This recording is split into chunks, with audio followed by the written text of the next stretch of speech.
as soon as I wore those Crocs to work, I felt so better. Like, well, your sister does have a amazing. point, but that doesn't mean they have to be Crocs. I mean, they're Because the like you best. would I wear know like you can those do some things. other I remember ones. you always used to purchase like those ballet flats and stuff. Yeah, And I don't know still about love them. you, but like, unless your foot is just really, really flat, like that I have hurts flat my feet. foot.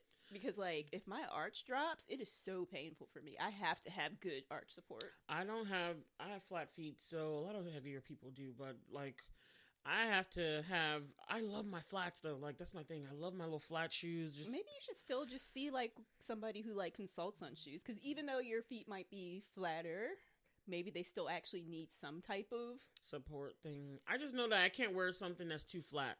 That's my main problem. So I had to stick. I bought an insole step recently, but the amount of support and the way the Crocs are engineered, you know, like they really do support your foot, even if you don't have an arch. It helps to make one a little bit. There's an exercise that I learned in physical therapy that you can use to kind of lift your arch.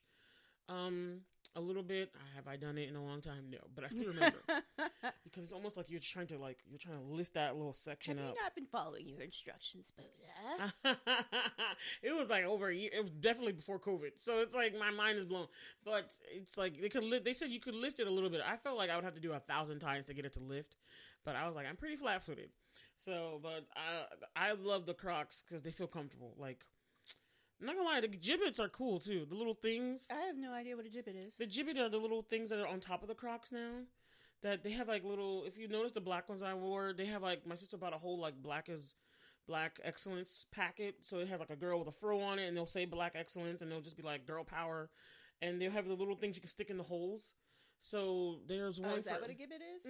Gibbet. Oh, okay, gibbet. Yeah, okay. they're like expensive too. Like one is like $4.99. Like Crocs is not plain. One Crocs even for kids is like $50. Like they really are getting their money. Well, they can have it. You won't be getting any money from me. Yeah, but they're comfortable. I'm telling you, Whitney, they're comfortable, and then you just get used to them. You know, like matching everything to my outfits. So my sister has like 10 Crocs at home, so I'm just like, yay, snatch. And then even like one of my friends wanted Crocs for Christmas, so luckily she don't listen to the show, but I got her some Crocs. So she was like, I really want the one with the fuzzies because she works with kids. This would be the one episode where she's like, let me just tune in. I know. She's too busy studying for her board exam, so she'll be all right. Oh, you're talking about a new? Yeah. Okay. She's too busy studying, so, and I know she doesn't listen to our show.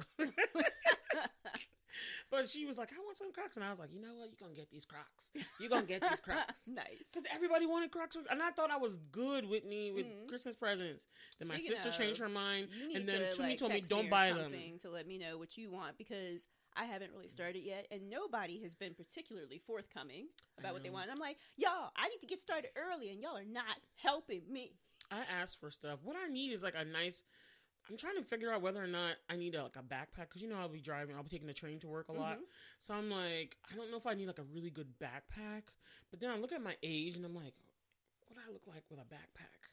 I think Tiff used a backpack when she was, well, I think she still might be using a backpack, like, for carrying her stuff in. I mean, she has a briefcase, but she might have used a backpack for her laptop. And that's what I was thinking. I was like, one, I'm going to be on the train a lot. I want to protect...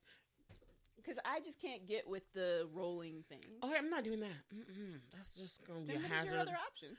Oh, like a tote, and like that I can stick my I'll put my computer in a sleeve, stick everything in the sleeve. I don't know. I'm trying to figure out what's the best thing. I feel like a backpack's a little bit more secure since with the zips than with like a tote that's like open. Yeah, but I need like one that looks cool. And some of the ones I saw that they look cool, they're kind of like tote-ish, or they're too small. There was one I saw online. Laptop? It's pretty good size. Like it's a little bit bigger than that actually. I don't know what size that is, but okay. Yeah, but that's one of the things I'm looking for, like a nice. Not like this size though. No, it's probably that size. Oh, wow. That's pretty big. That's a big one because this is 17.3 inches. It looks like it because it has the. You know how the smaller laptops don't have the key, the lock section. Mine actually has a key as well, even on the smaller one. So that doesn't necessarily mean that it's It looks like it's big like this. Cause see, this also has a full keypad, right. and it's a smaller one. Maybe it's like this one then. I'll have to check, but it's pretty big to me. Well, why don't you measure it? I'll try to do that. You measure it diagonal. I just want to get a nice backpack to be going up the train and stuff, and taking it to work instead of having like a bag that can be snatched. I'm just thinking about like in case I come into trouble. That's also nobody's a good grabbing my computer. reason, I think, for a backpack. Plus, I can't lose my work computer. Be like, the government will like track me down and be like, where is it? Yeah, but no, I think. Well, I'm all team backpack. Yeah. I just want one that's stylish. You know me. I can't just be taking like one of these around. Even though this is very nice. I was about to say nothing's wrong with it. Like it's just not my vibe for like going around. I just need something to be all clutch my pearls. No. Your backpack is very functional and great, but it has a lot of zippers, and I want one that's sleeker with not so much zippers, so nobody can just snatch it.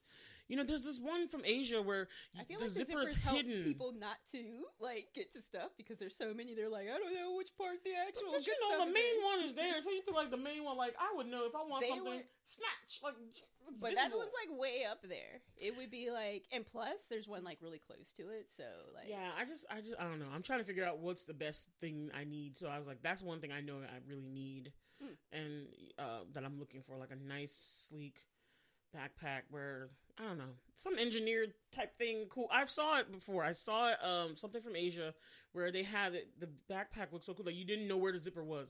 That's how nice and engineered it was, and it was like one to protect from theft. Like that's the main reason. It was cool. It was had this nice cool gray shape, and I was just like, oh my god, it was so stylish. Some Koreans made that. You know what I mean?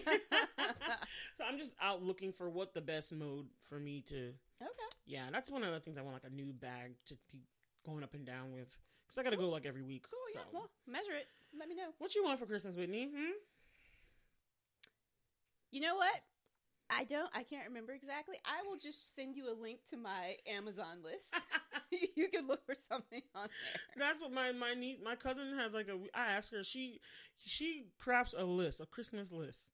Every year. Specifically, it's just that last year when people asked me, like, I sent them to my regular wish list, and they were like, Whitney, what is this crap? So I was like, oh, well, let me make one that's specifically, like, more gift-like Why do you gotta call yourself crap? If you want well, it, it's I not mean, crap. It wasn't crap. It's just that since it's my regular list, I put, like, everything on. It was very all over the place. So they're like, you want this? I was like, well, this wasn't exactly meant for other people.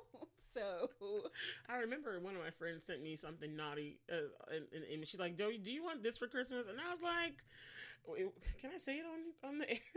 Something naughty. And I was like, but the thing is, like, I was like, it was like ribbed. Like it had like, no, it was spiked. And I was like, wait, what? Why does it have spikes on it? It's so... now I'm confused because I know in my mind what I was thinking, but when you said spikes, now I'm just like, I don't even understand anymore. Okay, so something phallic looking, but then it had... Okay, it had spikes. Was what I was thinking. I am so confused about the spikes. Anyway, this is supposed to be the Christmas episode. Hi, everybody! What's up, Merry Christmas, Merry Christmas, the joy that it brings. Okay, I'm done. Hi, everybody. It's your girl, Triple F Queen Bola, here.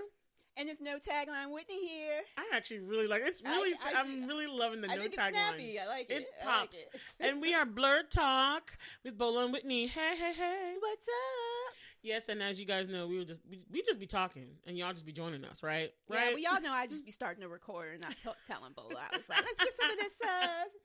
To get some random conversation. Yeah, exactly. And anyway, guys, but it is December. You guys, 2021 is about to be over, y'all. I can't imagine that we've already gotten to the end of the year. It's always surprising when it comes by. You're like, well, it's the passage of time. Yes, but it's always like, dang, we about to be in a new year in a few weeks. I know. Whitney is already in Christmas song mode. I was telling her, that was my Blerd Outs. Christmas songs. Ding dong, ding dong, ding dong. But that's right. We're here tonight. And that's enough. Simply having a wonderful Christmas time. Simply having a wonderful Christmas time. The choir of children sing their song. They practice all year long. Ding dong, ding dong, ding dong. I mean, I do really love Christmas. Oh my God. Like some of my favorite, like...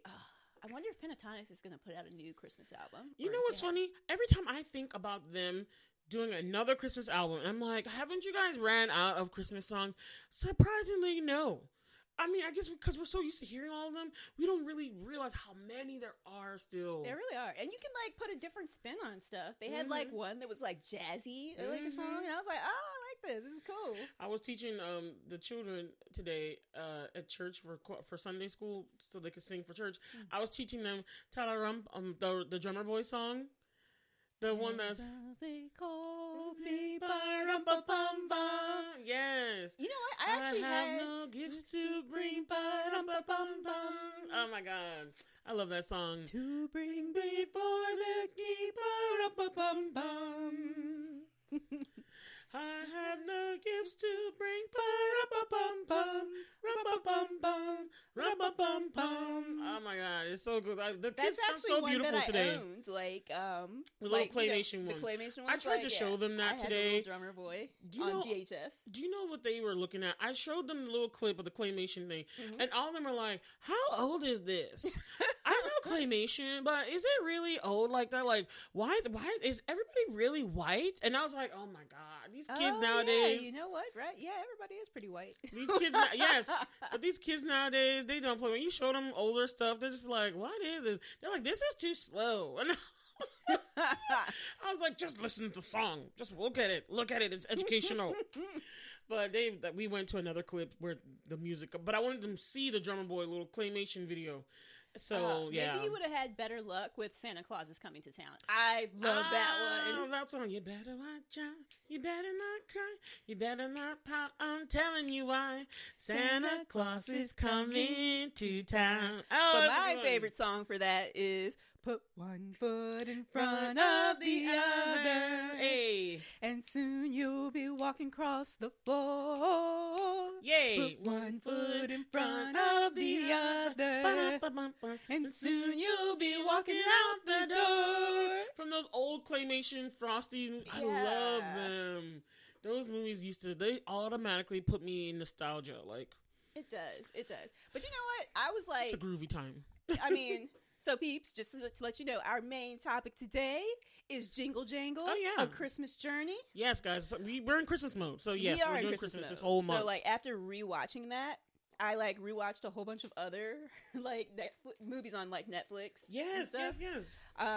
A couple of them I watched were new, and then I, like, rewatched a couple, too. But, like, I watched this one called, I guess this is my Blerd Out, or part of my Blerd Out, called Klaus. Oh, the Christmas mouse, right? Or Christmas... No. KLU.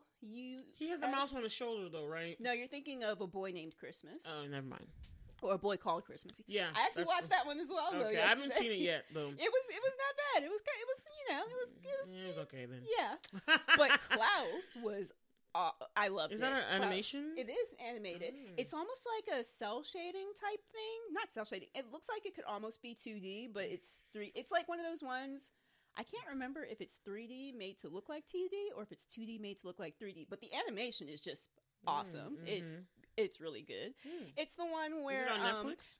It's on Netflix. Where it's like the really, really big Santa, voiced by J.K. Simmons.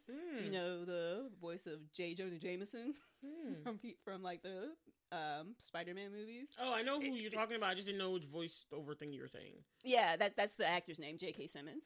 Okay. And it's got like the postman who gets sent to this random village that's always fighting with each other. Oh, okay. You should check it out, Bola. I think it's you would really Klaus. like it. I'm looking into it because I'm actually looking for more Christmas movies. And this one will not disappoint. Okay. Yes. I know. I'm like, in fact, I was talking to my sister about all the Christmas movies that we've been wanting to watch, like the old ones, and she gets on me because I had not seen Elf. And they're like, "How have you not seen?" And I was like, "I don't know why, but I've never seen it." If I've seen Elf or not, or if I've only seen parts of it, because it never interested me as much. Everyone says it's like a film classic, and I was like, "But I've never seen it." I don't think I have either. I mean, I like Will Ferrell, but like, it's just like it never really was like one of those things where I was like, people said it was a good movie, but it was like people dress up like it all the time. Have you seen my childhood? The Santa Claus with Tim Allen. Tim Allen? Oh my God, I think that is a classic. Yes. Those are my favorite. One of my favorite ones too. They were just so fun. And then I love Home Alone too, especially. Oh man, I love those films. The like, second one was I could so watch like them every time. with the old woman. It was like so heartbreaking. I was like, oh my god, the feels. Yes, they really were. They just were so wholesome, and it's funny because it's like those kind. And they're actually trying to remake Home Alone now, but it's with the different spin. There's a different family, and it's a whole different concept. But it's still like Home Alone. Disney yeah. Plus, right? Mm-hmm. Is it coming out this year, or is it not for a while? I think it is this year. I'm not sure which time or month, but I saw, because I watch a lot of late night TV, so I watch a lot of interviews. And one of the girls that we used to play, she used to be on Office. She was the new receptionist. I don't know why I'm blanking on her name. I do know why. Age. Or phone use, whichever one you want to use. But she was also on The Unbreakable Kimmy Schmidt. She was the main girl in that. Oh, okay. So that girl with the red hair. Somebody knows who I'm talking about. But she's going to be in it, and some other people, and it's like they're the bad guys now, and it's like a whole different story, and it's a whole different kind of thing. They female bad guys. Okay, cool. That'll be they're a like cool a couple, twist. so they totally flipped it Home Alone idea, but it's still like in that vein, but it's not the same. It's not like Macaulay Culkin grown up, and it's his kid is from. No, none of that, thank God. So the same vein of like a neglected child left by himself. Who knows? That's what I'm wondering. It's you're very interesting. Like this, and you're like, how did this happen? Why is what was his name? Macaulay Culkin? No, the character's name that he was playing. I think wasn't his name Peter? I don't think so. I feel like I want to. But in any case, I'm like, why? Oh, Kevin. Kevin. Where's yes, Kevin? You're right. Kevin. Where's Kevin? Kevin! Yeah, that's exactly why I remember. I was like, wait, I could always see the mom's face in my head all the time. Like, I was like, why has Kevin not ended up at CPS by now? Amber Alert! Y'all just went on the plane without him. And y'all just okay with that. It's like, how does this keep it? How is this the second time? CPS really should have been knocking on y'all's door. And you know what's so interesting? They actually like still have the house that they used to film Home Alone 2 intact. So like people can like Airbnb it and like do like a special Christmas thing. Okay. They've set it up so that you can like stay in the Home Alone house. Okay. It's interesting. So people would like I guess people like super fans would really want to do that. I was like, I'd be alright, but it's cute. It's a cute idea. I mean, yeah, you'd have to really be a super fan. I mean, if it had like a bunch of the stuff, like the booby traps. Oh my god, there, yes! I would definitely be down for that. Yes. But if it's just the house, I would just like, yeah, you wanted to have something special. Yeah, that's kind of how I felt after I did Escape Room for the first time. It's like the thrill is gone away after the love has gone. I know. Oh, so anyway, I have a story. Yeah. So yesterday night we were putting up the tree with my nieces, and we were looking for Christmas music to play because, of course, the main song I've been hearing the two songs I've been hearing without fail every day, if I listen to the radio or go out or whatever, is All I Want for Christmas Is You by Mariah Carey version. I do love that song. And then George Michael's Last Christmas I gave you my heart. Oh, the feels. But the very next day I did show you that movie though, right? Away. Yeah. Okay, good. Because like one. It wasn't until I saw that movie that I realized how many songs by either Wham or George Michael that I know. I was like, oh my god, this is him he or was them. Great. I'm still trying to get my sister to watch that. I'm trying to find it. I know. It was just, I loved it. I thought it was such a heartwarming. People sing that song all the time. But I like especially George Michael's version. And the funny thing is, George Michael's version and the Glee version. The Glee version is nice. You're right. I do really like Glee. You're right. The Glee version is very nice. But I like his version. And the funny thing was, my nieces wanted to hear that version. They were like, they heard like Ariana Grande say, they're like, I'm tired of her voice. Where's the original? It was so funny to hear them talk like that. But then I was like, my sister got like all the old school, like the Rat Pack and the Nat King Cole one that was playing at first. And I was like, this is a little too, let's get some pumped up stuff. So I was like, look for Black Christmas. The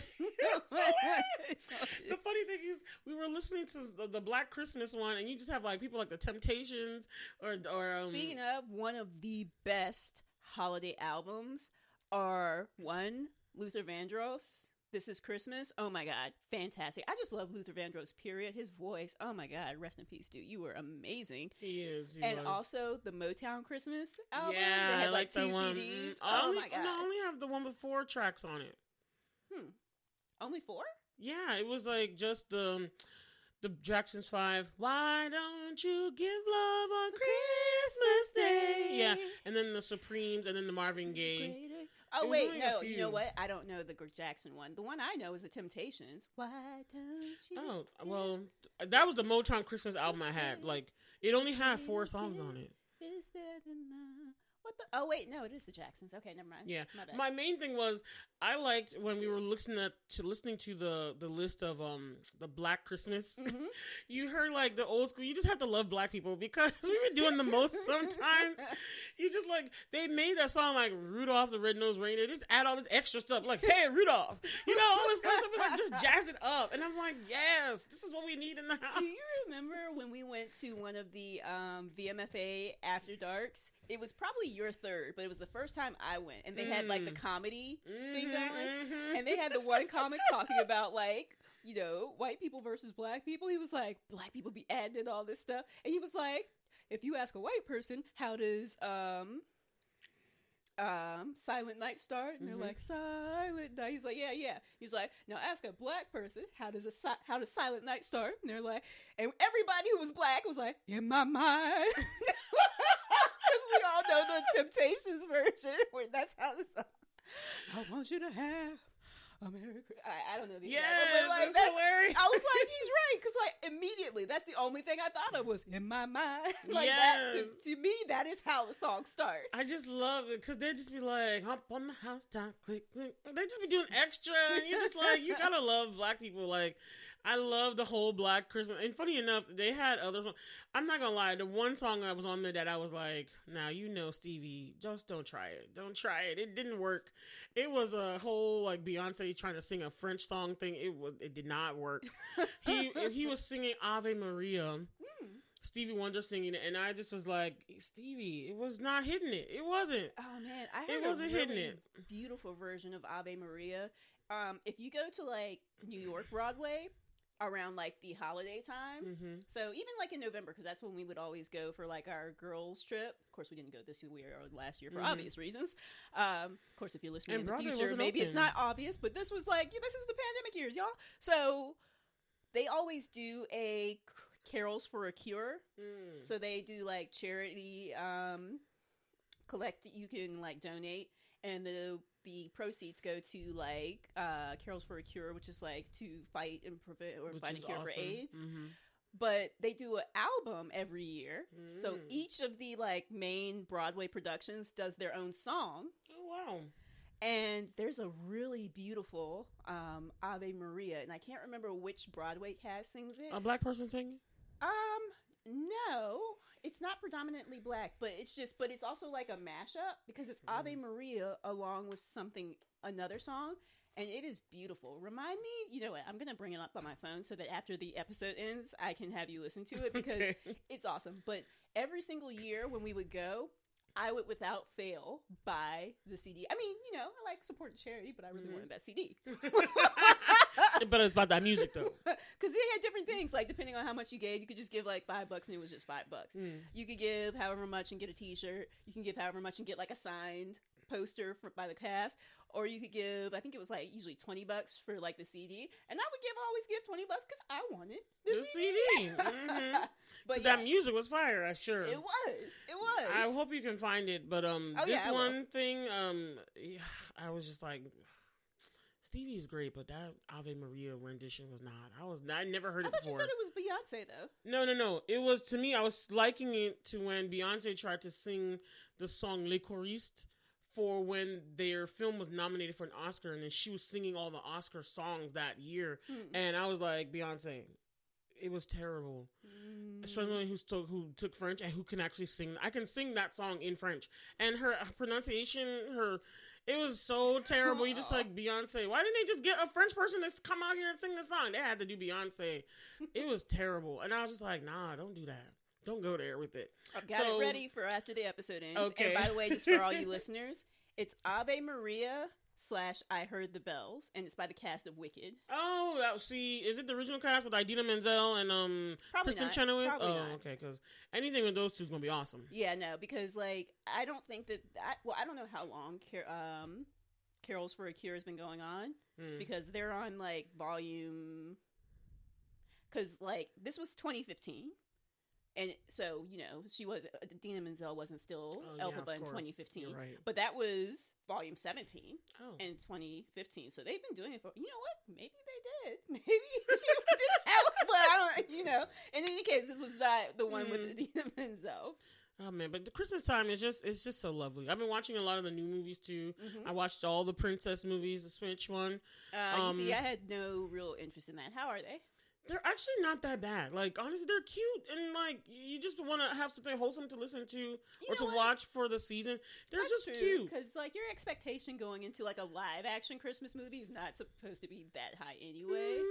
But you should check out cute little story. That Christmas series that I told you about. I think last episode, Dash and Lily. Yeah, you did say I should watch that. So I think you would enjoy that. I'm show. Still disappointed that they're not going to do a second season, but I thought that was a good one. I enjoyed But there's like a bunch of new ones coming out that really look good for the season. And I watched. I'm like happy to Single All the Way with Mark. Yeah, that's one of the ones I was looking at. Yeah, from Ugly Betty. I thought it was cute. Was it nice? Yeah, it was. It is very different. Yeah, it's very different. So I like that they have the platforms now that people can readily watch these and tell these different stories. And so I'm just excited about the movies coming out. And I also sent you the one we're going to review, the last movie we're going to do for the year. Yeah. You have no idea, Whitney. I'm not going to talk about it, but I haven't watched the trailer yet. But like when you said it, I misspelled it, so I couldn't find it at first. Oh, I sent you the trailer, yeah. You did, but that was before you sent me the trailer. When I was trying to look at it, I was like, is Bola sure that it's on Netflix? Because I'm not finding it. I sent it to your Instagram, but you don't check your stuff. No, so I don't. I sent you the one clip. No, I don't. So that's why I'm like, you would have known a long time to watch or listen to something, then send it to me on Instagram. It will never get seen. Yeah, I know. But you be randomly popping up on our BlerdTalk one. That's why I was like, so when do you have selective choice? Well, because it's the BlerdTalk one. But like, yeah. Oh, but I just like, I was looking for it, so I finally found it with the right spelling, because I had two J's. I had N-A-J-J-A. No. It's N-A-I-J-A. Yeah, I finally got that. But like when I was going, I was just like, so the way I found it, because searching it by like putting in the name, because I had it misspelled, didn't find it. So I just went to the coming soon, and I started scrolling. You should have just asked me. Be like, I can't find this. You should just texted me. I felt like doing it the hard way, Yeah, but I'm excited because threw that Staples Easy button out. And I finally got to it. I was like, oh, that's why I couldn't find it. I misspelled it. So it did like the, where it auto plays, but I didn't turn on the sound. But I was like, okay. I mean, well, they had like some captions, but I was like, okay, this is cool. But I'll go back and listen to the trailer. Looks like I'm excited because I've never seen an African Christmas movie. So there's stuff you can play around Christmas time, but this is like a Nigerian Christmas movie. Like it's purely made for this time and it's new. One sad thing is that the actress that plays the mom in that, she's already passed. She passed this year. So it is going to be sad because she's one of like our legendary actresses. And she's in so many other films on Netflix, Nigerian films. But it just looks great. Like I actually sent this to like a bunch of family, friends, people I know. And they're like, you know what? This actually looks good. I was like, I know, right? Like, let's hope. So for Christmas, as soon as December 16th come out, I'm watching it. I'm excited that we can review it anyway. Nice. So, yeah, but the Christmas movies are like, I remember one of my friends said, Kim Lee, she was saying that the last Princess Switch, because there's 3 of them, where Vanessa Hudgens plays like 3 of herself, switching 3 times. It is contrived, but it's not bad. But she was like, it's kind of cringy, because she has to do several accents, because they're in like England or Europe. So she just does the pseudo, European British voice. When it's like some random country that has a prince. I was like, how many countries have princes? But the funny thing was when Jimmy Fallon did a sketch with the lady from Modern Family, the mom, I think her name is something Bowen, Elizabeth Bowen or something. And they were just recreating a bunch of Hallmark Christmas movies. And I swear to you, when they were redoing them, they were just the white guy and the white girl. The white guy always wearing green, the girl always wearing red, and just different positions of like hugging. It was so hilarious. But I was just like, yo, are these real movies? They look the same. It was so terrible. Speaking of like circling back to your like cringeworthy voices playing different characters, you know who did not do a cringeworthy job playing themselves over and over again? Who? Xena or Lucy Lawless is all out the different doppelgangers of Xena. Yeah, she does a good job. Especially when she was the Hestian version. Yeah. And she was like, oh my god, that was one of the funniest ones where they were since she's a Hestian version, she like looks down on anybody who's not a virgin. Mm-hmm. And like, she's like, Xena's just like, oh, next thing you know, you'll be telling me that you're not virgins. And Xena just kind of looks away awkwardly. And Gabrielle's like, but I was married at the time. And she's like, well, we all have our little excuses, don't we? I know. It's so I funny. just thought it was hilarious. Oh my god, Xena did a good job playing. Like, Lucy Lawless was awesome. I wish we could see more of her. Like, I haven't seen her in anything in a long time. She was in some type of New Zealand show recently in the last she's couple a Kiwi years, anyway, as like a detective type person. Because I would see it on Prime. I just didn't like tap into it because I'm just like, she's so beautiful. I love Lucy Lawless as like a crime fighting like action hero type person. I just thought she was so beautiful. Like, that's my thing. Oh, she is. Whenever I saw Xena, I was like, she's so beautiful. She still is, yeah. And she was dark, also and I think dark hair suits her the most. Versus Evil. Well, not Ash versus Evil Dead. So they made this spinoff from the Evil Dead series, which is like a horror series, but it was kind of like a little bit of camp horror. So they had Evil Dead 2, and Army of Darkness, and then like I think it was Starz made this like an actual series, and actually it's on Netflix now, but Lucy Lawless was in there as a character. I was like, oh my god, Autolycus and Xena back together again, because Bruce Campbell is the main character. I'm listening. You remember Bruce Campbell, right? Okay, yeah, but it was just like, yay, Bruce Campbell, Lucy Lawless back together again. I know. Anyway, that would be cool. Xena, anyway, she's awesome. I really feel like watching Xena now. Like you said, you know, listeners. So I actually own every single season of Xena on box set, and you haven't watched the last season. I haven't. I actually wanted to start back up to do it, but it's such an effort to like get out a disc and put it in. We've been spoiled by the streaming. We have, but nobody has it available. Like, okay, so I think like maybe IMDb TV or one of those ones where it's got commercials has like the first season, but nobody too much has now though. Like, don't you think it's like too much that you have to just to watch certain things? You gotta like have a subscription to everything. So they want us to be paying cable. TV like, is free. It's just that it has commercials. And personally, I will pay to not have to watch a commercial. Well, but it's just like they want you to get so many things. You gotta get Tubi. You gotta get Apple TV. You don't have to. Like, but then you miss content. It's a psychological thing. Like me, I do have a whole bunch of them, and in my mind, circling back. In my mind, I'm like, you know what? I haven't watched Hulu in like a while. I could pause my Hulu subscription, but I never do because I'm like, but what if I want to watch something? And it's like, well, this is stupid because you could immediately restart. So why don't you just freaking pause it? But it's just like did they allow you to do that? Yeah, you can pause your subscription for like however many months. Oh, interesting. Without like fully deactivating, but they don't charge you for that. Well, yeah, I mean, you'll finish out your month. You'll still watch it through the month, but at the end of the month, they'll pause your subscription for however many months you say. I mean, not however many. There's like a limit to how many you can pause it for, and then it can restart after a certain period of time. I wonder if you can do that with all of them. So if you've got a year's membership, then no. But if you do like a month to month, then that's probably true for most of the month to month ones. Interesting. The last thing I will mention is I started Hawkeye because that's like Disney's. Oh, I have not. That's Marvel's like Christmas Christmas and I still thing. haven't started What If, but go ahead. But it's good. I like it. Oh, okay. I really like it already. I heard saw some article titles that was talking about. And I'm like, first of all, this is based off of one particular story, one particular comic, but it's only 3 episodes in. But I'm already, like, really liking it. Okay. I really like it, and I'm like, again, I put this and What If above Loki. Like, I don't know why, but I'm like, I'm not gonna watch Loki again. I wasn't feeling it like that. I'm gonna wait till it's over before I start it. I understand you. Binge watch. I understand you, because even me, I was getting so, like, excited, and I was like, oh, man, when they ended, I was like, no, there's not anymore. Exactly. So, but I just like, and I like because it's Christmas time, and they did have like a clear. I don't know if you heard. There was a rumor about like the Steve Rogers musical, and I'm telling you, oh my god, that scene made me laugh like crazy. I was just like, did they really do this? Like, they should do this. It's like, are you worthy? You know, are you worthy to hold that? It was so hilarious. And the This guy is on the from show? yes, Oh, and the wow. guy was like one scene in the first episode, and it wasn't like a big one, but they made a production, and then you're just looking at him, Hawkeye, watching this with his kids. You're just like, did he tune it out or not?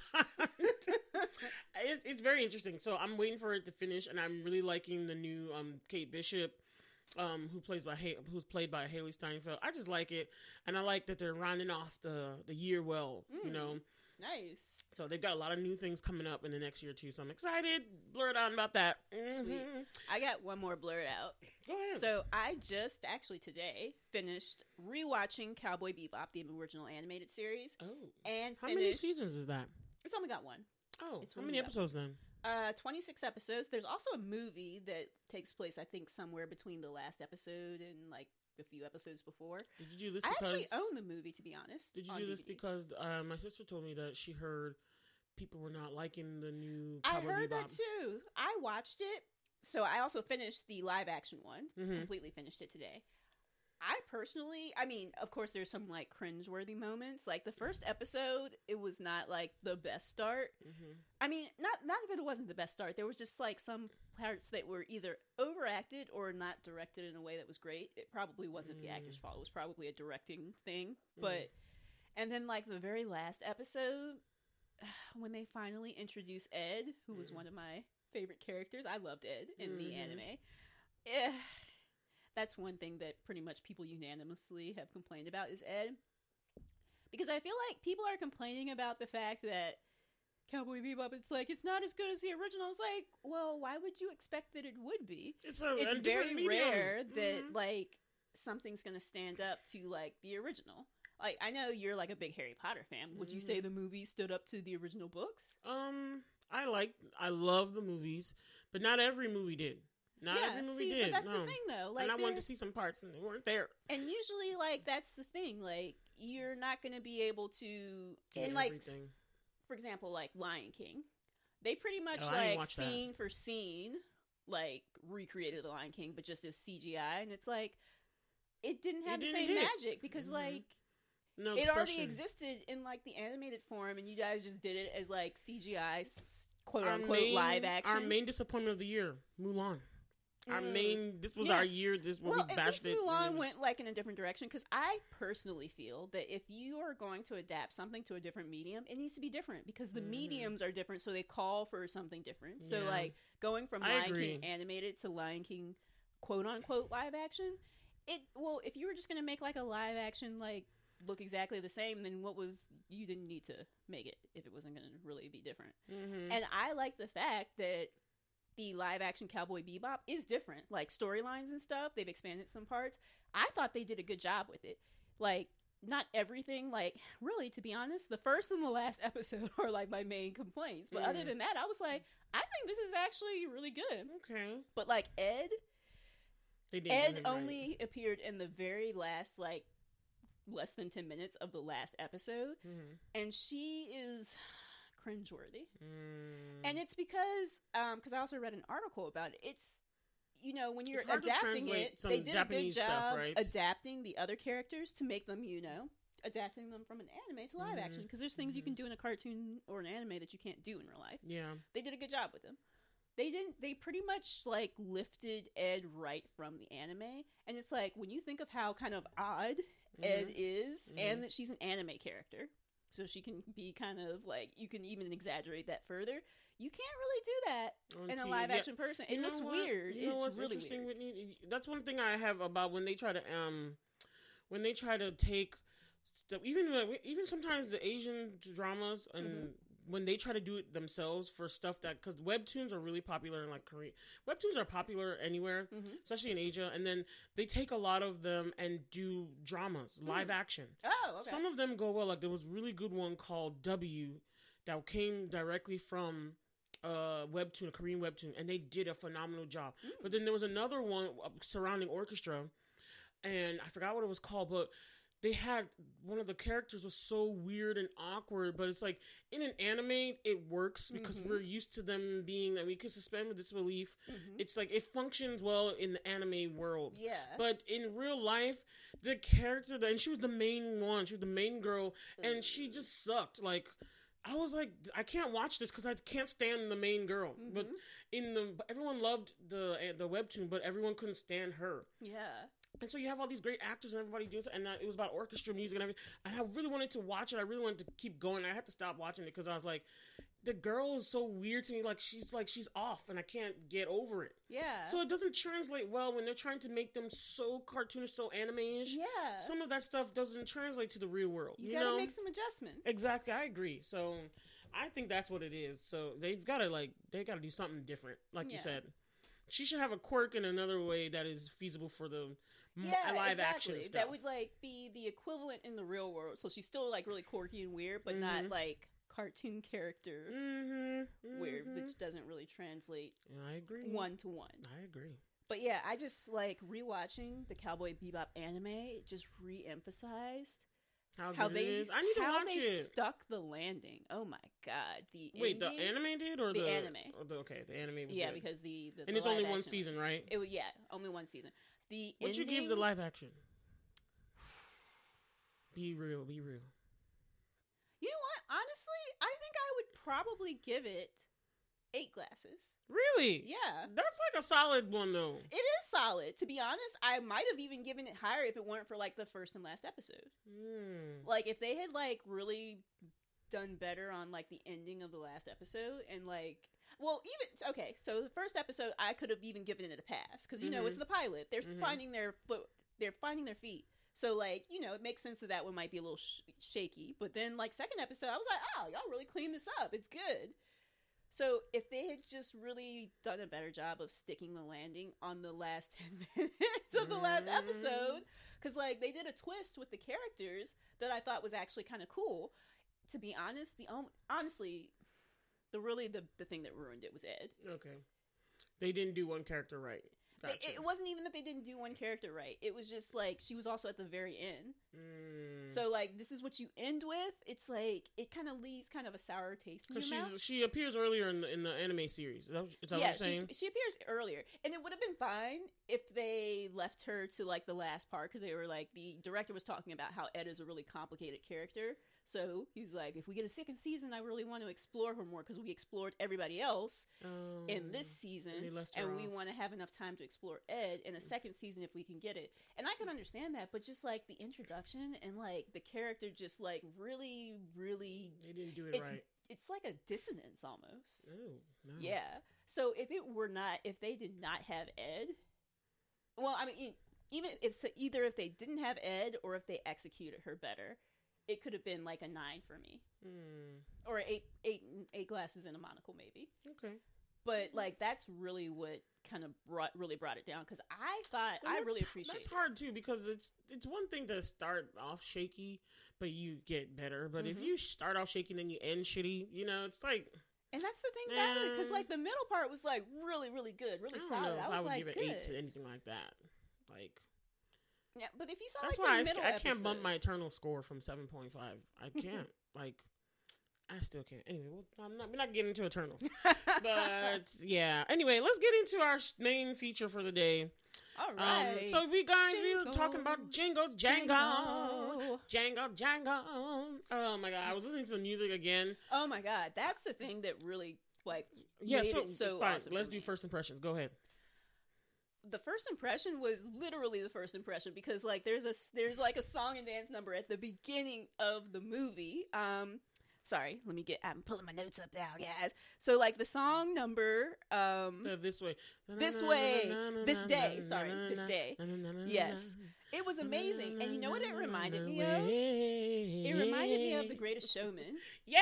Because it started with a bang and it's this dance number was amazing. The singing surprised was amazing. Me too. That movie that thing I thought I didn't know what to expect for The Greatest Showman, but that thing was awesome. It literally surprised me. It just I was shocked. It was it just so it good. Hit you the right music here. too. Yes. Whoosh. Yeah. Oh snap. Yes. It's gonna be epic. It was great. And then I love that song with the young Jingle. The young Jingle Janronicus. Yes. My God. Was just it started off just fire. You're just oh my god, this is amazing. So that was my first impression. Was just that this day, and it's one of my favorite songs. It hits you. My first impression after watching it was finally, we were waiting for something like this. And I was like, I'm sorry to say, but it's like a really blackety black show. It actually has a lot of diversity in it, but it's like a main cast is black. Mm-hmm. But it was like, yeah, we needed this. Mm-hmm. We needed this. And I was like, this is what I was hoping it would be, like a nice Christmas musical. Yes. It was everything. I loved it so much. Like I did. I was very proud, like, after watching, because it had so many good actors. Mm-hmm. The story was solid, and it had all the feels of Christmas and the new stuff. Mm-hmm. It was just overall, like, you have a holistic score of just awesomeness. It just hit, and I had no problems with any part. Like, I was literally trying to critique it. A little bit of a problem with one I was trying to critique it for myself personally, and I couldn't really. Like, well, I mean, I think my only thing I would talk about was Don Juan, the toy. That was the only one. I liked Don Juan the toy. I was mad at him because he was a little bum, but I liked it. But I was like, they could have done something else with that. I was mad that he was like the vehicle. What? I wish he was just the bad one. I was mad he was like the vehicle for his apprentice to be, the bad one. Mm. So, but I liked the apprentice too. Keegan Michael Key did his thing. Like, his song was one of my favorite songs too. Oh, Magic Man G. Yes. Oh my god. Anyway, but that was my first impression. That it's just like, finally, and I loved it. I did love it. Yeah. So let's talk about some things we loved, Whitney. What was your main thing? Well, let's talk about a little bit the movie. So the movie was made it was written and directed by David E. Talbot. Have you ever heard of him before, Whitney? I don't think so. Yeah, I haven't either. I know he works in film and everything, but I hadn't heard of him before looking into all this stuff. That's what I'm telling you. I don't know. I haven't heard of him before he was doing this film. And then after, I always do my research, y'all. Do your research. And so what he said, I watched some interviews. He said that it took him 22 years to write this film. He started the story. He had the story idea in 1997. Oh, wow. And but the thing is, like, he kept wanting it. He wanted to be, because he said he kept bringing up the movie Chitty Chitty Bang Bang. That he wanted to make one for black people. Like, he kept seeing all these things. He wanted to have it for us. I've never seen Chitty Chitty Bang Bang, so I don't know any of the songs from that one. But it's just to me, it was, he wanted to do a Broadway theater production. That's what he wanted to see, because he's like, I haven't seen a good, besides The Wiz, we don't have anything that's just black Broadway musical, that's like awesome. Yeah. So that was his idea. But then after so many years, his wife told him, he's like, you know what? You just need to make it a movie. Don't worry about the broad, just make it a movie. And he decided to do that. So, and it finally came together. And then he said that it was after watching Black Panther. That's what really pushed him to make it like a movie musical thing. Because he saw the awesomeness of Black Panther. That he was like, you know what? No, we need to. He felt like it gave him I don't want to say the agency, but it just gave him. This is our time. Yes. He's like, this is the moment. Now I know I can do something on the same level. He even took the art director, the fashion, what are they called? The wardrobe person. The one that makes all the clothes and everything. He even like flew her to Africa to get all these new fabrics and everything, and then they did the natural hair and all this stuff. It was just like steampunk. Oh my god, Afro, but everything is so beautiful. I love Journey's hair so much. I'm actually gonna try to do that with my hair. Yes, do it. It's so great. Because I like that stool. Because I've actually seen like in Watchmen, Regina King's character also had like a similar thing going on. I love a faux hawk. I did it one time. Yes. I love a faux hawk, and I was like, I want to do this so much, even more now. And I love the gears and everything. I just love a clockwork thing. It's just a cool. And like the book. From the beginning, yeah, it was so cool. Beautiful. Like all the magic. What do you call it? I guess it's production. The production design was amazing. Yes. And I'm not gonna lie. Remember, they told the story part in live action, and there was parts where it was just. Oh my god! Is that claymation or wooden puppets? It's like 2D animation. Oh, well, some of it was puppets, and some of it was like these sets that were almost like 2D things. It was beautiful. But yeah, I loved it. To be honest, you couldn't really be sure. It could have been 3D animation. It probably was not. I don't think they were actually set pieces. I don't think that they were actually like, crap. Not like Nightmare Before Christmas, because it's not. They aren't always made out of clay, but it wasn't like stop motion. Oh, that's the word I'm looking for. I don't think that they were stop motion. I think they were more than likely 3D animated. It was just, I loved it. I thought it was so beautiful, beautifully done. Like the attention to detail in this film, the sets, the design. clothes, everything. And I feel like he put a little bit in everything. And then he even put like some famous Black history stuff on the so all the shop names and everything had like famous Black people of history that did things on it. Yeah, John Legend helped make the music and everything. He was part of the music, and he was on set with him one day, like talking about all of it. And I mean, I love the Possible song. The music in this was so wonderful. That was like one of my things that I loved most was the my favorite thing was the music. Yes, and they had some like great dance numbers. One of my favorite scenes was what's her name? Mrs. Johnston. Yes, that's when my she sister's sings favorite. Miles and Miles. Favorite. And when the background singers come in, and Veronica's is like, background singer. I was like, you know it's a Black thing when they just popped out. You know it. Like, I was like, that's amazing. Us. I love it. My favorite one was the little one in orange. He was a little shorter than the other ones. I loved him. I was like, woo. But he was I like, loved it. You know, it was great. I loved how thirsty she was. Yes. She was so thirsty. But I loved Miss Johnson. Yes. Oh my God. Man, she even oh my God. She was just great. Jerry. She was just up in his face, and he was not getting it. Jangle, he wasn't getting it. Dang. He was like not having it at first. He was not having it. Let's be real. My favorite, absolute. As much as I really loved that first song, my favorite song was the one where they were trying to get back together. The daughter and the Jessica Jangle and Veronicus were trying to make it work again. Make it work. I love that song. Anika Noni Rose's voice is phenomenal. I made that as a specific note. Anika Noni Rose's voice. I was like, oh my God. That's a Tony winner for a reason. I was like, oh my goodness. Yes. Anytime you listen to her, you're just like, wow. She was doing the daggone thing. Ooh, Lord, that was my sister's favorite song. It was amazing. That one. I also love, like, in the beginning of the movie when Journey first gets there. Oh, and I know, she's so sweet. And he's like, no, you're not my granddaughter. And she's like, blah, blah, blah. And she says something about your granddaughter. And he's like, allegedly. I know. You have to catch the little side note. Yeah. Then let's just give it up for Forrest Whitaker, because even though he can't do an African accent to save his life, he can sing a little bit, and I was proud of him for that, because, you know, I'm gonna make it work again. I was like, Forrest, you catching notes. You catching notes. You know what I mean? Yeah. It was, yes. He did a wonderful job. It was. I love how visually, like, this was like a visual feast, this movie. It was. Oh, my God. I love the vibrancy. And they were talking about how it was like, because when I saw this film and how it looked, I was thinking of, like, Scrooge and the Victorian, like, Christmas movies and the Christmas Story. No, is that what it's called? But, the Scrooge and everything, that time period. Is it a Christmas Carol? Christmas Carol, thank you. I think that's what No, that's the right one. It's a Christmas Carol. And I immediately thought of that. And then the word I got was, like, mashup. Like, it was almost like they were trying to do a really nice mashup of different things. It was like, what if, you know, it was the Victorian era, but Black people were allowed to just be free? You know what I mean? So it's like, you had the multi-pattern prints, and I was like, please. My fashion person in me was so happy, because I'm like, people are like afraid to do different prints, and it's like, you can make it work. And Geronicus, when the young one, he was just so fine. Oh my God, yeah. Ooh, I was like, who are you? Tall drink of water. Yes. Hallelujah. Oh, speaking of, Joanne's voice, like, yes, in this everybody day, sang like, so well.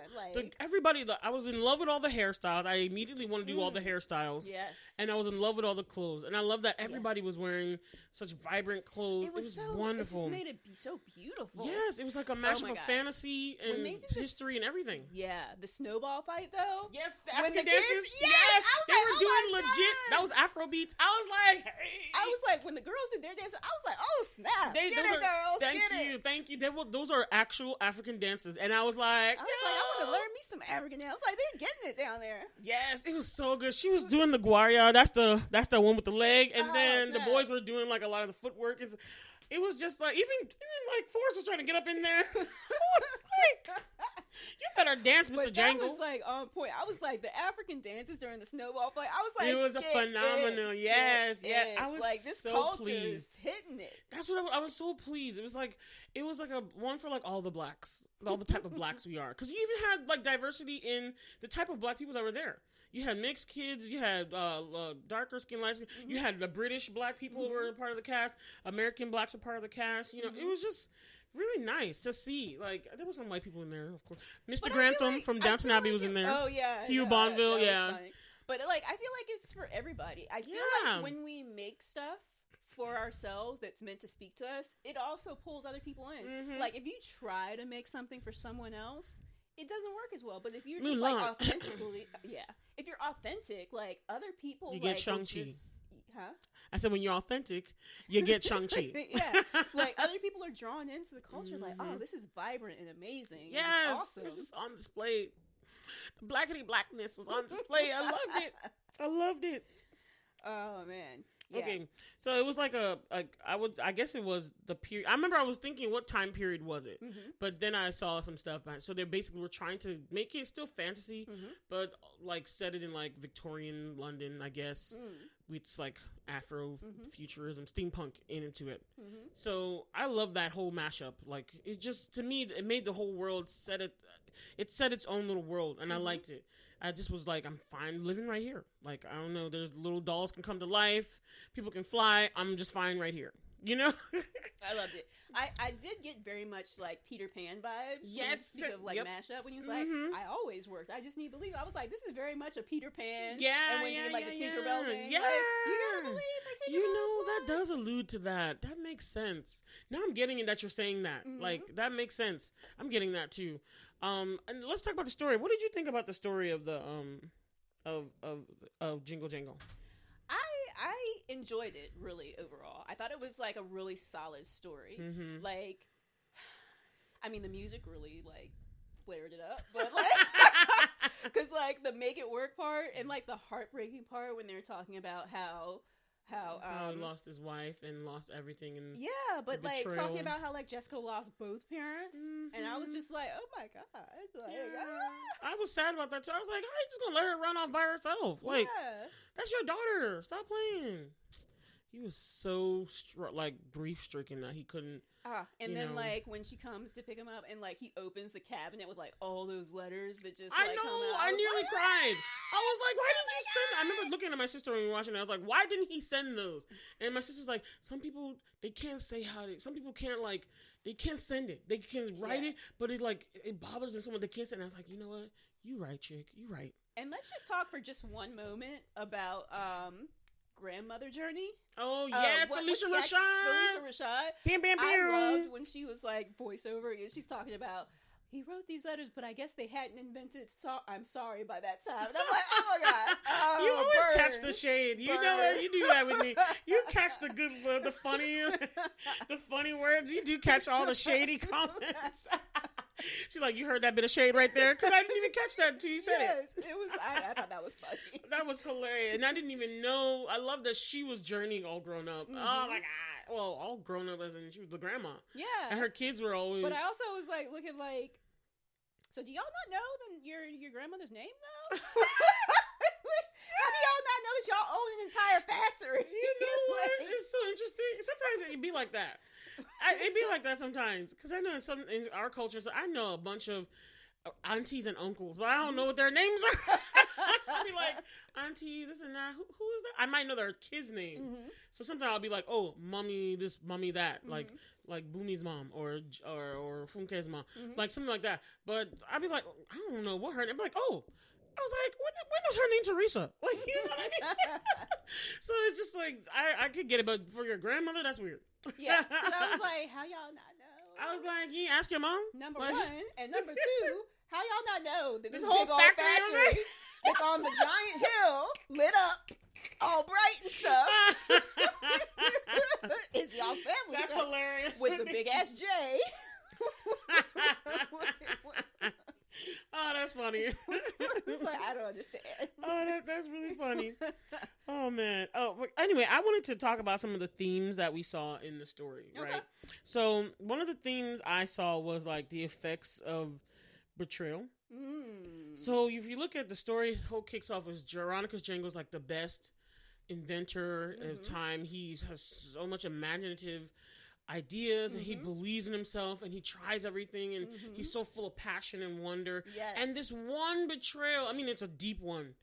Let's not front. I'm not trying to lighten it at all, but it's a deep cut, you know? And it just sends him spiraling.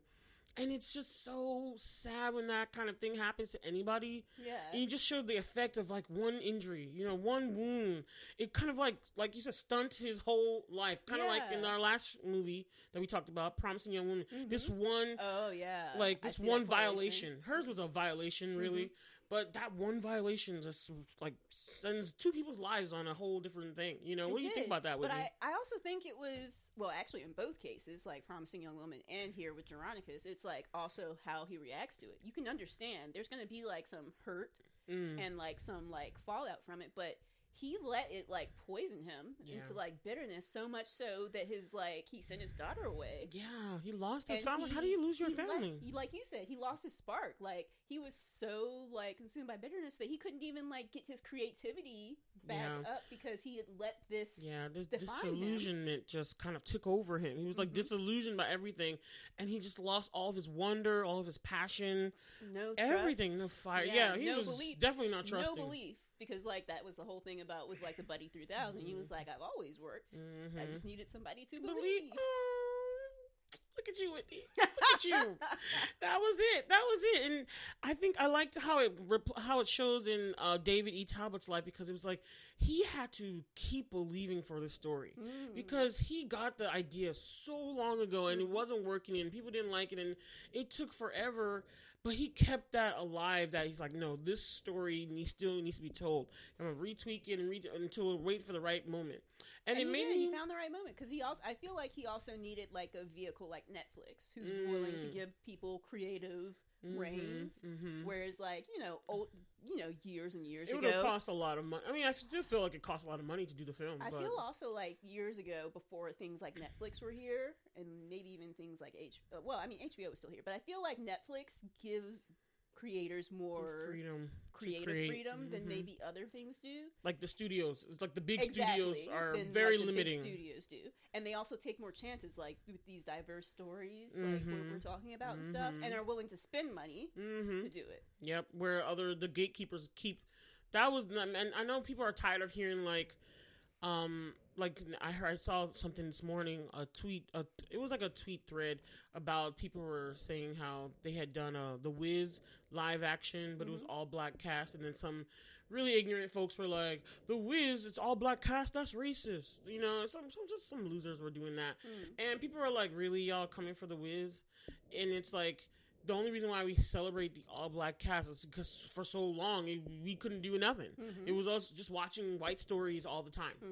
And so it's like, yeah, there's a bunch of other stuff that's just white people. And we're not trying to bash on white folks. But it's just like, we celebrate our stuff because we finally get to be seen and celebrated in ways that you guys see us one way. This is how we see ourselves. That's what I liked about this film. It's like, this is how we see ourselves. Like, genre defying. Yes. Because it used to be that you would only, like, if you saw, like, a quote-unquote black movie, it was just going to be a drama about some relationships and stuff going Baby down. daddies, thugs in jail. Like, and, like, or slave trauma. We're both, like, nerds. Like, that wasn't my thing. I was Me like, neither. I want to support our people, but I'm really not interested in this topic. Yeah. And it wasn't my reality either. Well, okay. I was interested in Medea. I did enjoy that comedy. Like the Medea stuff, because it was funny. But like, other than that, I'm just not really interested. Can I get like a fantasy sci-fi black movie? Yeah. And like, we finally got stuff. And so I love that that they give them Netflix does give the creatives more freedom to do what they want. And then again, we just kind of get this like symbiosis of people, cultures joined together. Like, this is Netflix and what it's allowed to do. Like, Squid Game is the main. Oh yeah, that's one of the really main things that it's a great example of what I'm talking about. Because normally, I was not gonna lie, I feel like everybody's now catching up to me, because this is what I did all my life, was watch foreign films, foreign TV, and learn about others' cultures. I got into like Indian movies and Bollywood and all that stuff, and like K-dramas and stuff because of Bola. Yeah, because I was watching a bunch of international stuff, and I was so I'm a kind of an anthropological person. I just really am into culture and languages and all that kind of stuff. I know that's my little bent.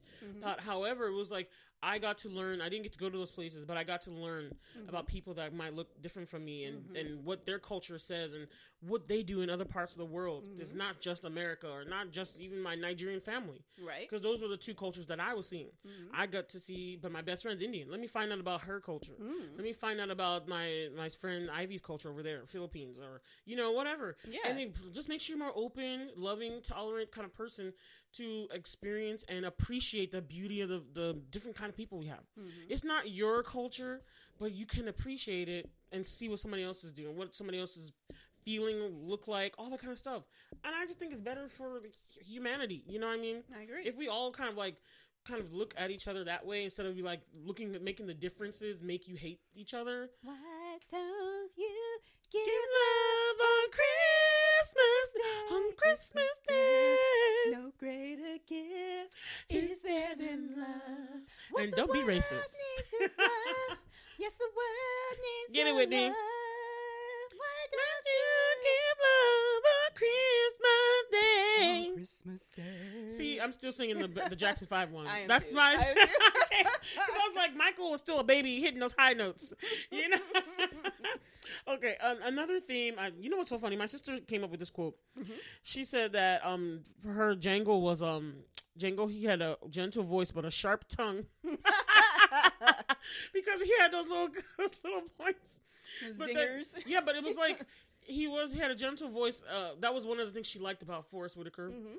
That him playing the character is like his voice was gentle, but if you heard his tongue, it was so sharp. Like the things he said, like allegedly, like, why are you doing this? You're just like, why is he talking to the kids like that? I'm like, this is your granddaughter who contrived this whole plan so she could meet you. The granddaughter, the actress who played Journey, yes, young little Journey, Melody Miles. she was a standout for me. I was like, oh my god, she is amazing. She was wonderful. I hope she has a great career. As like a singer, everything. I'm like, you are a star. Lord, please don't let the world ruin her. They do so many jokes. But she's like one of the characters that really stood out. Like, oh my god, she is sensational. She's amazing to watch. I love looking at her little face. She was. And the dancing and the acting. And that song when she sang the square root of possible is me. And I was just like, I believed her. I believed your mathematics, little girl. Yes. The square root of possible is you, okay? And I love her expressions. Like, she was such a good actress. Like, when he gets that one egg, she was like, and Andronica's like, I've got an egg. You want to split it? She's looking at him like, no, thank you. You can keep your one egg. My favorite part was when, after they had done everything and then they, Gustafson tried to come and arrest Jangle for stealing his own stuff. Yeah. And she was like, stop all that. I wrote it in the invisible ink just in case you were going to come back at him again. Like, I just like, get it, girl. And I loved her little, the little kid attitude when he was out there trying to talk to her. She's like, I'm going to go do inventory in the pawn shop. She has such like sass, but not in a bad way. I know. You know how there's bad sass when kids do too much? Be like, you better stop that. She had like that perfect. Yes, perfect amount. He needed that. Sass. He needed somebody to set some more fire under him because he was so drab. One of the things I wanted to, I don't know if you noticed this, but I liked seeing how they use the other parts of filmmaking, the other departments like the clothing, the lighting, and all that kind of stuff to tell the story. Because if you saw the beginning, you see Veronica's Jangle, the younger version of him, bright, vibrant, tall. Everything is like popping. But then when you see him as Forrest Whitaker, the older man, you just see like even his clothes, everything was graying. His hair was graying. His beard, the lighting around him was dimmer. And then even the clothes he wore, they were still had some color, but they were like stripped. There was more grays infused in the clothing choice. And you just see like the light was left him. You just see it in all the things around, and you got that impression. I love when they do stuff like that. Like, I analyze that much, but it's like, I like when they did that. Like, looking at how they did it, he's just like, yeah. I remember watching it, and I was like, oh, this is why they did it. I caught it. My film studies is coming in, y'all. It's coming in somehow. But I witnessed it, and I was like, man, it's even in the clothes. That they showed that he just had like something bad happened to him. Like, they showed the gray, the gray was taking over. Yeah. And then, of course, everything around him, all the bad things that kept happening one after the other.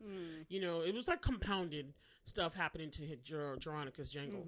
And that could happen, especially for adults. It's hard to come back. Yeah. It is hard for people to come back from stuff like that. But I like that this film was about him finding, one, reconciliation was a main thing, because that family reconciliation thing was very important. Like that whole scene when they had the song and then them talking afterwards. Yeah, I love that was like the most poignant scene for me. Because I love like the story with him getting to know his grandmother and the like him, Dronicus. Oh. Getting to know his granddaughter. Oh, okay. Journey. You said grandmother. I was like, wait, what's I said granddaughter. Okay. Getting to know his granddaughter Journey, like that was really, awesome building up to that. But really, the part that just really for me touched off was when Jessica finally made an appearance, and reunited, and like you said, the song work again. Make it work again. I know. It was like a Negro spiritual. Yes, mixed with a gospel sound. I loved it. Mixed with some the song was literally a mashup of all the awesome things. It was Broadway-esque. It was like a gospel song.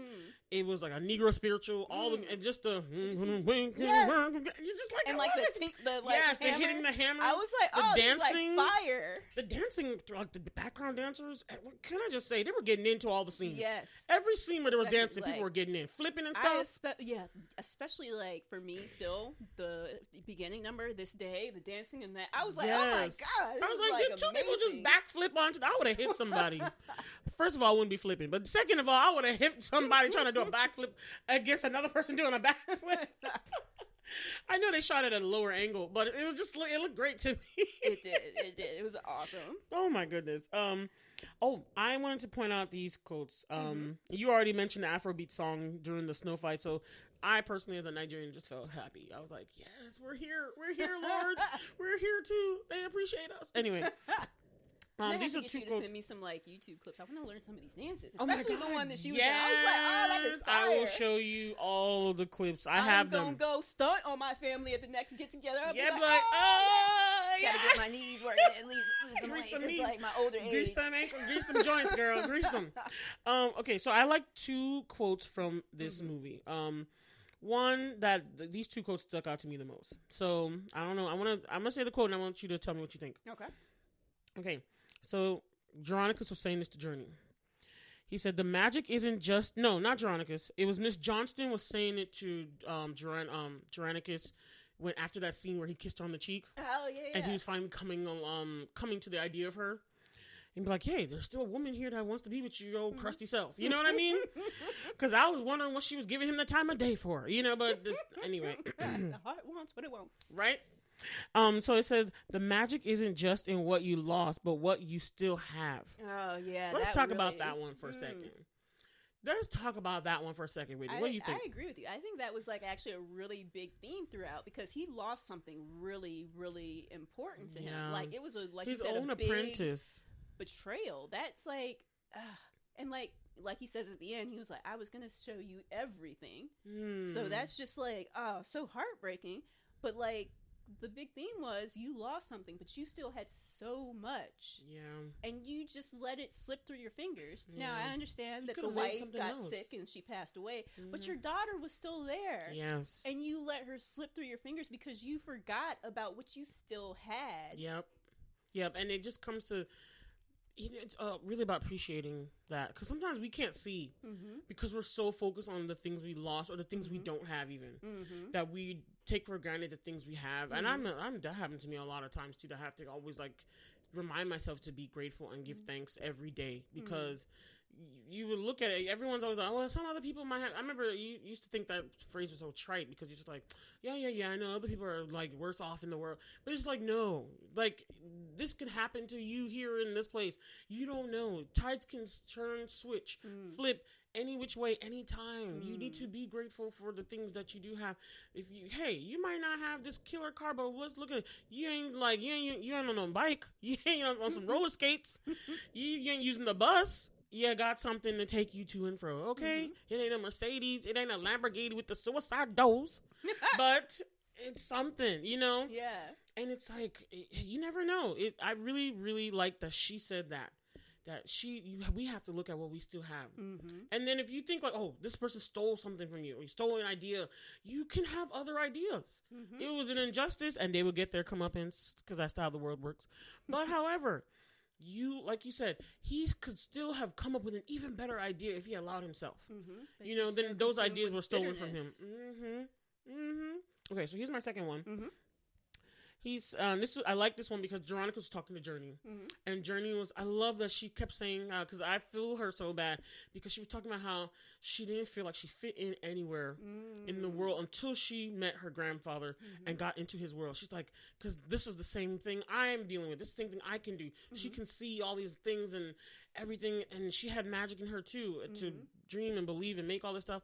And I love that she confessed that to him so he could see. And then he said to her, he's like, a child with an imagination always belongs. Ain't that something?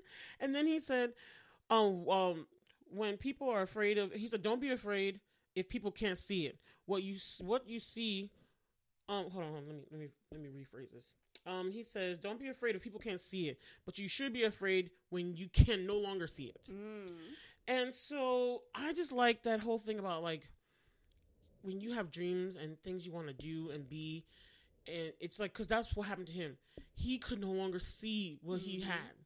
It made him special, but he could no longer see it because of all these things, the bitterness, the betrayal, all the stuff. That's interesting when you say could no longer see it, because it applied to more than just like his equations and stuff. Like you said, you couldn't see what he still had. So I like that phrasing when you said about see, because like it's a broader theme. Yeah. It's not even just about that. It's like you said, it's about the broader thing. And I like that he told her, he's like, only be afraid when you can no longer see what you have, when you can no longer see your imagination. And sometimes it's like, for us, we all as people, even when it's just our own things, we may be discouraged by, like, okay, so there's so much going on in the world. There is over what's the word I'm looking for? Saturation of content, things. You might think it's hard to be seen. It's hard to get your ideas out there and everything and like that. And you might be discouraged, and it caused some people to just not even dream anymore. You know what I mean? They lose it completely. Like he almost did. You know, he couldn't see none of his little stuff anymore. I just love the part where it came back to him when he was trying to save his daughter and Edison, his new apprentice, from getting out of that tunnel. Such a random scene. So apropos to another musical. Yeah. It's possible. Yeah. And Whitney, because these daft and dewy-eyed dopes keep building up impossible hopes. Impossible. Things are happening every day. How did you know that this particular musical made me think of that one? It did. Like, I remember I was like, I'm getting real Cinderella Brandy version vibes. Like, it's because we're here. There's a reason why, you know. I was loving it because that musical is evergreen to me. I could watch the Rodgers and Hammerstein Brandy Cinderella. I could watch that every time, and it's evergreen. I mean, Rodgers and Hammerstein Cinderella, period. But especially for me, the Brandy and Whitney Houston one. Yes, love it. I loved it because I could watch it, and that's how I felt with this one. Like, it's the same thing of images and themes of faith and believing yourself, and a wonderful, like, general audience story. And Christmas infused in there, plus the inventions. I loved all the gears and everything. Oh, yeah. I loved it. I loved everything about this film. I love the design of Buddy 3000. Yeah, okay, what did you think about that whole thing? I thought he was really cool. The only thing... I got Wall-E vibes. Did you get Wall-E vibes? I totally got Wall-E vibes. But that brings me to, like, my only kind of, like, markdown for it. And it's not, and it probably wouldn't be a markdown for someone younger. But my only thing about it was, since this was, like, also kind of made for children, some of the, like, humor for me was, like, very kid. You know how you watch some movies and it's some of the, like, jokes are very skewed to children. You're like, it's not that funny. Yeah. Oh, okay. You had that issue. I had that for some parts where it's just like... Yeah, the Edison could have worked better. Like, his whole thing, he was running into stuff and he was like, I'm okay. I'm like, that didn't work as well. Yeah, I just, like, it's not really, I don't think it's that funny. I mean, I'm sure little kids would have loved it, but for me, it's just like... It could have come out. And it's just like, it's not even, it's just for, I guess, the audience thing. So, like, for a younger audience, I guess it makes sense, but, like, some things like that just do not work as well, and for me, it's just like, wonk, wonk. Okay. Like, it was cheesy to you? Because I think I saw with you The House with a Clock in Its Walls. I never watched that. Oh, I thought I watched it with you. You said it was terrible. It was. I never watched it because you said it was just terrible. like so heavily skewed with some of this like stupid.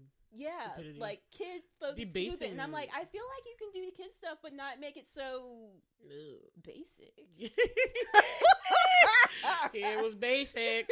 Okay, so I get what you're saying. Some of the comedy elements weren't the best to you. Yeah, I mean, it wasn't too much though, which is why when we get to the rating part, I got like a really high. But that's like my only critique is that some of the humor I was just like, this is so obviously little kid humor, and it's not like the great. Because like some little kid humor you can get down with, you're like, okay, that's still funny for me as well. Yeah, like Boss Baby, like 2 made me like that was one of the funniest I have not things. seen any of the Boss Babies yet. Boss Baby 2 is really funny. Okay. Like, I'm sorry, I know it was a kids movie, but I was enjoying myself more than my nieces were, and I was loving it. Like, anyway, but okay, I get what you mean. Any other cons to you? That was like the only con for me. Okay, so one con that made me drop this rating half a point was. I loved how Ricky Martin. I've loved that Ricky Martin was part of this anyway because I loved his voice back in the day, and I wish I didn't keep up with him as much. I didn't know what he was doing, but I just loved that he was in it, and I actually liked Don Juan, the character. I liked him as a villain. Yeah, I liked him as a villain, but I just wanted to see more of him. I still wish he was the villain. Motivations. I'm like, so dude, you did all of this because you wanted to be the only one. Yes. And then that makes me respect you even less, Magic Man, Mr. G, because you are that weak, you couldn't have enough. That's what I'm saying. Like, why was the thing born and it was already arrogant? Like, that's what I couldn't get. I was like, so it was just born arrogant. Like, it was just made. I don't even say born. It was made arrogant. It was, yeah. From the beginning, I'm like, so you just came out like that? He came out like that. That's why Adriana said, I'm going to reprogram you. Yeah. That's what I was like, yes. But, oh my God. Can we talk about the real villain, Gustafson? I feel like... Yeah. Right? I feel like it's hard to say that he was the real villain. Was he not? It's hard for me to say because between Don Juan kind of manipulated him, but I'm like, you're weak enough to let him do that. It didn't take much, dude.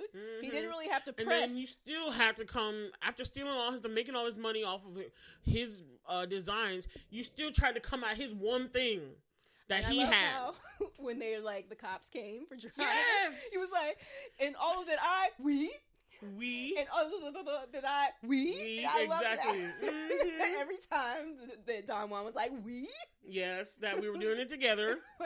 I just thought that was hilarious. It was crazy. I just love how when they were trying to arrest him, he was like, why are you here? I was like, you're about to go to jail, fool. That's why. And I felt like really Don Juan was more the mastermind. He was. But you let a toy like twist you. Come on, you gotta be real weak, dude. That's what I'm saying. Like, you even have to try hard. That's what I'm saying. Like, you chose to go ahead. You didn't have to listen to that little toy. You chose to go ahead. There was something in you that wanted to do. That's why I call him the villain. I agree. There was something in you that was just so jealous and impatient. Because, like Veronica said, when the cops took him away, he was like, I had this to give to you. Yes, that was one of the best scenes. You everything. I feel like God chose, like that's God talking to us. So he's like, you went for that, but this is what I had for you. You know, you'd be like, damn.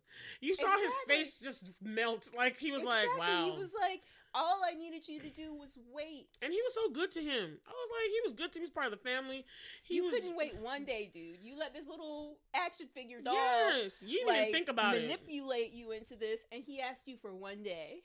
One day. And he was going to help you. And you just like, I was like, really? You let this thing was just made today. It just started talking today. You just believed it. I totally agree with you on that fact. Like, you really had, I mean, you can, of course, people have breaking points and you can push someone to a point. But like, dude, you had something really inside of you that it didn't take much. It didn't take much canoodling, convincing, shoving, nudging to just let him take that mess. It didn't.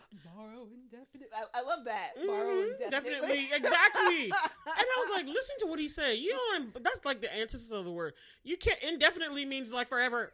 You can't borrow something forever because you're supposed to give stuff back when you borrow. Like, I just like to be, anyway, I loved him. I loved little Don Juan, but I just was like, I wish it was just him being the villain instead of just Gustafson just being him. But I think they worked well together too. Because like, I guess I just wanted more of him. Usually have lackeys, but who was the lackey in this situation? I feel like Gustafson was like Don Juan had more of a strong will than Gustafson. That's the thing, but he had I guess no agency to use the will because it's just like he's just there.